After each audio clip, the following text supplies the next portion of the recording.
अच्छा एजे भाई, अभी आपने कहा आपको शादी होने वाली है, बहुत बहुत मुबारक हो आपको। तो ये बताएं कि यार आपको अजीब नहीं लगेगा कि आपकी बेगम जो है वो कपड़े इस्त्री कर रही है और आप वीडियो में दिखा रहे हैं सारी दुनिया को। एजे भाई। हाँ यार, मुझे एक बात बताओ, इस पूछ। शो का डायरेक्टर कौन है? भाई, ये बंदा आज घर नहीं जाएगा। इसको मैंने यहीं पर डक लेना है। भाई, तुम्हें क्या तकलीफ है? मेरी बेगम, मेरा कैमरा, मेरी मर्जी।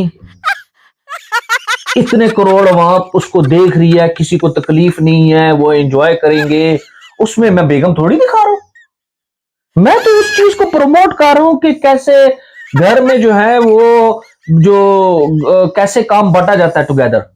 How we work together in proportion. Where you live man?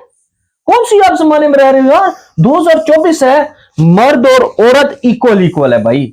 वो लोग इक्वल इक्वल काम करते हैं। अब इस चीज को किसने प्रमोट करना है? हम भी लोग तो ये काम कर रहे हैं। अब हम ही ना प्रमोट करें तो तुम आगे प्रमोट करोगे? यार एक पानी का गिलास लाओ यार, तो ठंडा करो यार बंदे नु। अच्छा एजे भाई चले छोड़े यार।